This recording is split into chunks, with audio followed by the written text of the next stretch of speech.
GPS가 연결되었습니다. 최경영의 최강 시사. 여의도 신호등. 네, 한 주간 화제가 됐던 정가 인물을 집중 탐구해보는 시간입니다. 주간 인물 토크쇼 여의도 신호등 김태현 변호사, 현근택 변호사 오늘도 함께합니다. 안녕하십니까? 안녕하세요. 네, 안녕하세요. 예, 주말을 부르는 남자 현근택입니다. 뭘 부른다고요? 주말을 부르는 남자. 금요일. 금요일 되면 유튜브의 청취자층이 실시간 청취자층이 약간 좀 낮아져요. 아, 그래요? 예. 올라가는 게 아니고? 예, 올라가야 되잖아요. 우리가 그러면 별로 영향이 없다는 얘기인데. 그러니까 금요일에 쉬시는 분들이 좀 있는 것 같아. 월화수목까지만 일하시는 분들이 요새 생긴 것 같다는 그런 생각이 들어요. 저희들이 좀 잘못하는 게 아니고. 그게 아니고 패턴이 뭔가 있어. 패턴이 뭔가 있습니다. 저희들은 잘못할 리가 없죠. 아니 이 코너는 좋아요. 당연하죠. 이 코너는. 요즘 재택하시는 분들이 많아요. 두 분 나올 때는 또 동접자 수가 올라갑니다. 금요일이지만. 주말을 부르는 남자 하지 말고 청취율을 부르는 남자. 청취율을 올리는 남자. 부르는 남자. 현근택 변호사님은 오세훈 국민의힘 서울시장 후보 빨간불이다. 김태현 변호사님은 박영선 더불어민주당 후보 빨간불이다. 이렇게 스테레오타입으로 두 분 다 오늘 나오셨어요. 우리가 선거 다음 주 수요일이니까 알 수는 없어요. 그래서 알 수 없죠. 근데 어쨌든 여론조사 공포 기간의 마지막 동안 한 20% 안팎의 차이가 나는 건 맞잖아요. 현재 스코어로. 공표된 거는. 그건 뭐 팩트지. 그건 팩트잖아요. 근데 이게 아무래도 약간 정파성이 있는 토크라고 하지만 그래도 선거 3일 앞두고 20% 앞서고 있는 사람한테 빨간불이라고 하면 누가 파란불이야? 그럼 도대체.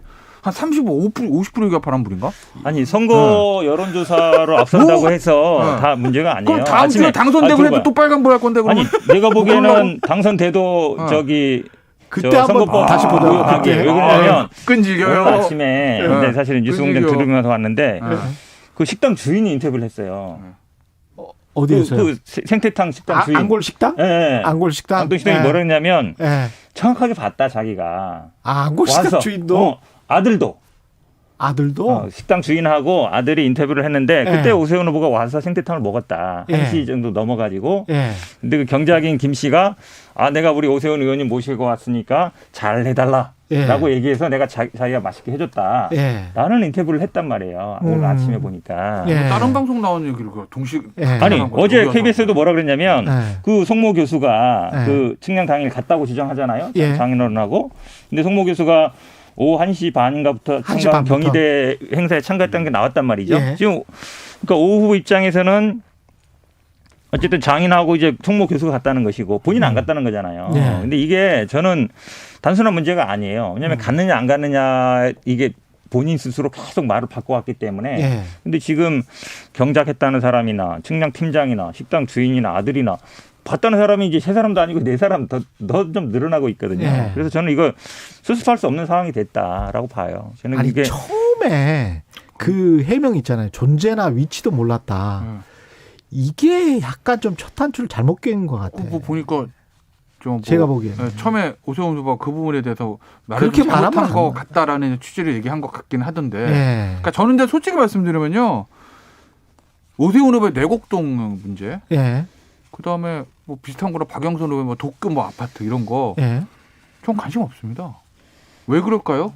왜 이번 선거에 그게 주요 쟁점이 아니기 때문에 사실 저는. 주요 쟁점은 뭐? 주요 쟁점은 결국 부동산 문제인 거죠. 부동산 문제다. 개인적인 어떤 구체적으로 부동산 가격이 문제다. 그러니까 아니면 전반적인 이 문재인 정부의 부동산 정책에 대한 어떤 실패? 평가, 거기다가 LH 이게 이번 선거의 승패를 좌우지는 큰 이슈가 쟁점인 거지.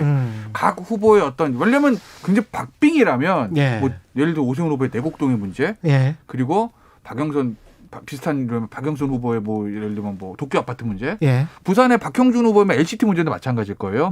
그런 것들이 승패를 좌우하는 주요 변수거든요. 그건 맞아요. 다만 그렇지만 이번 선거에 있어서는 그 큰 틀의 구도의 문제, 예를 들어 문재인 정부의 부동산 정책의 문제, 더군다나 최근에 터져 있는 어떤 그 공정과 위선의 문제, 이런 문제에 대한 평가의 문제이기 때문에 박주민, 김상조 후보 개개인의 어떤 장단점이라든지 어떤 도덕성 이걸가 저는 주요 쟁점이 아니었던 선거다. 그래서 좀 어필가 될지 모르지만 저는 그 이슈들에 대한 별 큰 김태현 변호사 얘기하는 게 아마 이제 저쪽 당의 생각인 것 같은데요. 말을 교묘하게 바꾸잖아요. 그 바꾸는 게 아니라 핵심적인 부분에 대해서 질문 안 하잖아요. 왜 처음에 존재의 위치를 몰랐다는 부분에 대해서 잘못했다라고 물어보면 그게 뭐 잘못했는지 아닌지 답하면 되는데. 내가 내용을 모르는데 어떻게 답해요? 내일이야? 내 문제야? 내 땅이야? 내 옥동이? 갑자기 뭐 기업 김태현 변호사가 선대위에 들어갔으면 그렇게 답변을 안 했을 거야. 뭐요? 제가 존재나 위치를 몰랐다라고. 그걸 물어보면 그거에 대해서 잘못했다고 얘기하면 되는데 엉뚱한 얘기를 하고 뭐랄까 충고나 조언을 안 해줬을 거예요. 저요? 네. 제가 보기에는 왜냐하면 그 충고나 조언을 누가 했는지는 모르겠지만 그는 정말 잘못한 거지. 무슨 말씀인지 알 것 같아요. 아침에 그러니까 이런 거 식당 들어봐. 식당 주인도 뭐라 그러냐면 아들이랑 식당이 그럼 왜 그러냐면 뭐라 그러냐면 왜 인터뷰하냐 이랬더니 이런 얘기를 해요. 아니 지도자를 하겠다는 사람이 왔으면 왔다고 얘기하면 되는데 왜 거짓말을 하냐. 근데 이게 똑같은 얘기를 하는 사람이 하얀 바지 입고 왔다. 오세훈 후보 키 크고 잘생겼어요. 딱 보면 알아요, 사람들이.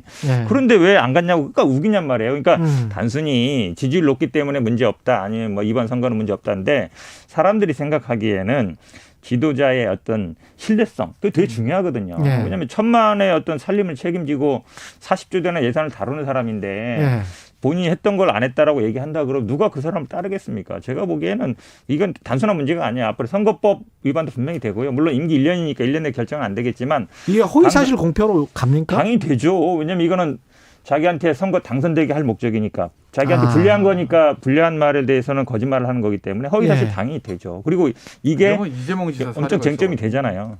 이재명 지사 뭐 사례 사실 토론이나 이런 방송 나와서 어떤 했던 그런 얘기들 있잖아요.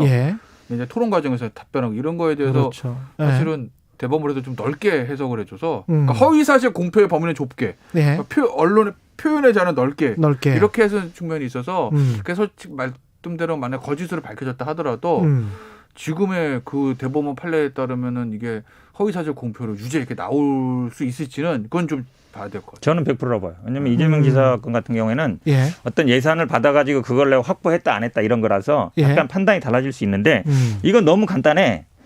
갔는지 안 갔는지. 그렇지. 너무 간단한 거예요. 그리고 이게 사실은 이번에 선거 과정에서 굉장히 쟁점이 중요한 문제였단 말이에요. 갔다 그러면 아마 본인한테 굉장히 불리하다고 생각했단 말이죠. 그렇기 때문에 당연히 문제가 되죠. 이런 게 만약에 허위사실 아니라고 그러면 뭐가 허위사실이겠어요? 선거 이기고 말씀하세요. 지금 이제 김태현 변호사 계속 그렇게 말씀을 하시는데 그럼에도 불구하고 말씀하셨던 대로 바로 직전에 여론조사까지는 상당히 큰 차이가 났단 말이죠. 맞죠. 그리고 오늘부터 이제 사전투표잖아요. 그렇죠. 하루 이틀 지나고 그 모두가 계속 지속된다면 이게 한 닷새 남았는데 이게 될 수 있을까? 이런 생각도 들긴 해요. 그러니까 어찌됐든 간에 저 선거 결과 예단할 수는 없는데 뭐 내곡동에 문제가 있든 없든 간에 한 20% 있는 여론조사 차이가 줄어드는 건 맞을 거예요.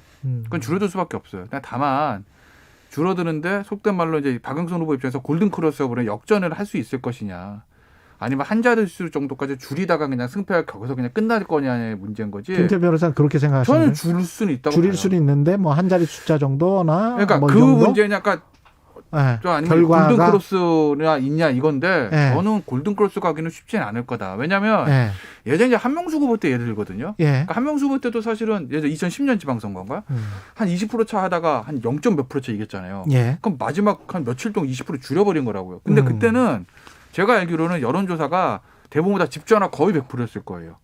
그러니 실제 표심하고 좀 왜곡되는, 그러니까 괴리되는 측면이 있었죠. 근데 지금은 휴대전화 100% 또는 휴대전화 85에 무선 한 15 이렇게 섞이는 경우가 있어서 지금 이 나와 있는 판은 그렇게 일반 진짜 유권자의 투표 심리하고 크게 차이가 난다고 보지는 않거든요. 여론조사상으로 봤을 때. 그래서 저는 이거를 뒤집기는 쉽지는 않을 거다. 물론 형대 변호사는 물론 황건택 변호사 말씀하신 대로 제가 내곡동에 대한 구체적인 사실관계 뭐가 진실이고 속된 말로 오늘 아침에 무슨 다른 방송에서 뭐라고 나왔는지 거기에 대한 오세훈 후보 입장 모릅니다. 모르는 전제력강을 말씀드리면 뭐 현근택 변호사 말씀 주장대로 다 그게 거짓말, 오세훈 후보가 거짓말했다고 하면 선거 끝나고 선거법 위반의 문제 생길 수는 있겠죠. 하지만 그건 차후의 얘기고 우리가 이제 수요일까지 있었던 거를 예상하는 이 자리에 있어서는 내곡동의 그런 문제들이 판세를 뒤집을 뭐 차이는 줄일 수는 있겠습니다만 뒤집기는 쉽지는 않을 거라고 제가 말씀을 드리는 거예요. 처음에 뭐 어쨌든 앞서가는 건 맞는데요. 저는 네. 아마 오세훈 후보가 계속 점수를 까먹고 있다고 봐요. 어제 이제 용산 얘기도요. 그래서 결국은 본인의 그 인권 감수성이라든지 그걸 드러낸 거거든요. 예. 결국은 본인이 시장 재임하는데 철거 현장에서 임차인들 어쨌든 내보내려고 하다가 돌아가신 거잖아요. 그렇죠. 많은 분이 다쳤고 굉장히 예. 불행한 사건이잖아요. 근데 그거에 대해서 임차인들의 폭력적인 어떤 저항 때문에 뭐 진압 과정이 생긴 거다. 그게 본질이다 그랬어요. 본질이다. 본질이라는 거는 그 사건을 바라보는 기본적인 시각이 드러나는 거거든요. 예. 그러니까 이분이 변호사도 하고 뭐 인권운동 어떤지 모르겠지만 기본적으로 굉장히 저는 거의 태극기 수준이라고 봐요. 왜냐하면 정광훈 목사가 거기 가서도 뭐 중증 치매 환자라는 얘기를 어렵지 않게 하는 게 마지막까지 이거에 대해서 뭐 본인이 철회하거나 이러지 않더라고요. 그러니까 완전히 우익 정치인이다라는 걸 아마 국민들이 알아갈 것 같고요. 저는 오세훈 후보가 기본적으로 약간 지지율에 거품이 있다고 봐요. 지금 한명숙 총리 얘기만 하지만 예. 2016년 정세균 사건도 있었고 사실은 작년 총선 때도요. 여론조사에서 우리 고민정 후보 앞서는 경우 많이 있었어요. 광진에서? 그렇죠. 예. 그러니까 실제로 보면은 오세훈 후보가 좀 이렇게 대중적으로 많이 알려진 사람이에요. 방송도 그렇죠. 했고 그렇죠. 이러다 보니까 쉽게 아마 지지는 가는데 실제로 표가 연결될지 좀 두고 봐야 된다. 근데 저도 뭐 유세 현장 좀 가보고 그러면 사실은 이 오세훈 후보에 대한 어떤 지금 얘기하는 이제 거짓말, 쉽게 얘기하면 본인의 어떤 자꾸 이제 말을 바꾸고 이런 것들에 대해서 예. 뭐 신뢰가 많이 떨어지고 있다고 보고 있습니다. 선거 결과가 어떻게 나올지는 모르겠습니다. 그 결과에 따라서 또 정계가 소용돌이 칠 텐데 정계 개편의 시나리오는 어떻게들 보시는지 궁금합니다. 한 5분 남았는데. 5분이. 근데 박영선 예. 빨간불은 안 해요? 박영선 빨간불은 지금 계속 말씀하셨다시피 현실적으로 되지 않을 것 같다고 해서 지금 저는 쭉 말씀하신 거 아니에요? 아까 네. 그 정계 개편, 그러니까 이게 다음 주에도 이거 해야 돼요. 정계 개편은 다음 주에 정계 개편 해야죠. 박영선 빨간불에 관해서 더 말씀하시고 싶으면 더 말씀하세요. 네, 그러니까 정계 개편 다음 주에 하고 예. 보고. 지금 말씀하시다요. 그러면. 근데 박영선 빨간불 사실 제가 어제 예. 우리 저 PD님이 예. 주제 고르라고 하실 때 예. 근태기 형이 오세훈 빨간불 했다 그래서 그럼 난 박영선 빨간불 이랬거든요. 근데 제가 해놓고 생각을 예. 해보니까 좀 박영선 후보가 안 됐다는 생각이 들더라고. 빨간불을 그러니까 줬지만 박영선 후보 빨간불이 아니라 그냥 여권이 빨간불인 거예요. 그러니까 지금 아까 이제 논의를 이어가 보면 이거 아마 지금대로 가면 박영선 후보가 질 거라고 저는 봐요. 예. 네? 질 거 같아요. 근데 개인 의견입니다. 네. 뭐 제가 여기서 박영선 후보 이길 거라고 그러면 믿지도 않으실 거예요, 청취자분들이. 네. 근데 질 거라고 보는데 예. 그럼 이 패배했을 때 예. 패배의 원인을 찾는데 박영선 후보가 잘못해서 지게 되는 그게 몇 프로나 될까? 전 거의 없다고 봅니다. 박영선은 열심히 했으나. 그러니까 예를 들어서 뭐 도쿄 아파트 그 쟁점도 아니에요. 그리고 예를 들면 TV 토론에서 사소한 실수도 있었거든요. 예를 들어서 뭐 오세훈 후보한테 코이카 가가지고 뭐 청년들 일자리 뺏은 거 아닙니까? 50대 중장년층 티오인데요. 그러니까 뻘쭘해지잖아요. 그다음에 수직 정원 같은 공약의 문제들 예. 그런 것들은 지금 지지도하고 승패 전혀 영향끼치지 못했어요. 결국 뭐냐 큰 틀 부동산, LH 거기다가 김상조 정책실장, 박주민 의원, 거기다가 박원순 전 시장과 관련돼서 임종석 전 실장의 박원순 전 시장 옹호 발언 이런 것들이 쌓여서 엄청나게 박영선 후보한테 데미지를 주는 거거든요. 그러니까 저는 지금 선거운동 보면서 참 후보가 외롭겠다. 본인은 어쨌든 박영선 후보가 그래도 이미지도 괜찮았잖아요. 열심히 하려고 하는데 뭐 주변에서 저렇게 틀을 못 잡아주니 민주당과 청와대에서 그동안 누적됐던 문제들 동시다발적 뻥뻥뻥뻥뻥 터지는 거 아니겠습니까? 그래서 저는 박영선 후보 제가 빨간불을 했는데 저녁에 사실은 여권이 빨간불이다. 왜 박영선 뭐가 빨간불일까? 짧게 그렇게 길게 할 필요 없고 사실은 이제 뭐 정계 개편 문제는 아닌데요. 아마 이제 윤석열 총장이 이제 요즘 어찌 보면 약간 언론 플레이를 하고 있잖아요. 뭐 나는 그 뭐 돌사진 나오는 거 보고 돌사진도 나오고 뭐 누구 만나서 따는 거 사진 나오고 돌사진이 나왔습니까? 네, 돌사진이랑 뭐 팬클럽에서 했다 그러는데 뭐 본인이 아니면 알 수 없는 거죠. 근데 이런 현상을 보면 오늘 또 뭐 사전 투표한다고 이렇게 언론에 알리고 예전에 아마 수사할 때 좀 이렇게 많이 하지 않았나라는 생각이 들어요. 본인이 직접 밝히진 않지만 주변이라든지 사람을 통해서 언론도 보면 딱 골라서 하잖아요. 특정 언론을 딱 골라서 자기 잘 써줄 만한 데를 잘 골라서 하는데 아니 사전투표 하는 게 뭐 이렇게 큰 이슈가 된다고 그걸 또 언론에 나와서 아마 오늘 취재 많이 갈 것 같아요. 전직 검찰총장이 투표한다고 이게 막 언론에 나오는 아니, 시대입니다. 원래 대선 후보 1, 2위도 사전 투표하는 거 하고 하면 언론도 아니 근데 그게 대선 후보 1, 2위를 본인이 이제 정치를 한다고 해서 직접 나와서 그렇게 선언을 하고 하는 것과 전직 검찰총장이라는 그 검찰의 중립성이라는 이미지를 계속 갖고 있으면서 그러면서 언론 플레이를 하는 거는 전혀 다른 문제예요. 한마디로 얘기하면 이제 냄새만 그거는 그렇게 하면 조금 좀 곤란하죠. 내가 이거 어떻게 단독 보도가 나오게 된 과정을 제가 여기서 말씀해 주세요. 시간 없는데 말씀해 주세요. 너무 재밌어. 너무 재밌어. 아니 사전 투표는 예를 들어 윤석열 총장 측에서 어떻게 사전 투표하는데 언론사 전화해가지고 저 내일 사전 투표하니까요. 단독 보도 이거 아니에요. 그럼 뭐 어떻게 된 거예요? 그게 아니고 그 윤석열 총장 측에 이제 공보를 담당하는 변호사분이 있잖아요. 그 언론사 그 단독 보도한 기자가 그 이제 예를 들어 뭐 전화할 수 있잖아요. 취재원이니까 혹시 뭐 오늘 뭐 총장님 무슨 뭐 일정이나 이런 거 없냐고 물어보다가 그러다가 혹시 내일 뭐 투표를 안 하세요? 뭐 이렇게 얘기를 하다가 나온 문제지. 윤석열 총장 측에서 쫙 해가지고 야 그러면은 우리가 사전 투표 어떻게 해가지고 할 테니까 언론사에다 문제 뿌리자 이런 문제는 아니에요. 취재 과정에서 자연스럽게 흘러나온 얘기인 거죠. 그게 한마디로 얘기하면 능숙하게 한다는 얘기죠. 능숙하게 하는 거네. 취재를 하게 해서 왜냐하면 사전 투표 아무 때나 그냥 생각 없이 가면 하면 되잖아요. 그렇죠. 근데 미리 시간 정해놓고 세상에 어떤 사람이 그거를 서류로 뿌리면 그건 아마추어지. 그렇죠. 그러니까 사전 투표를 시간 정해놓고까지 해요. 그냥 아무 때나 가서 하면 근데 나는 윤석열 총장이 쌩이 센가 보다.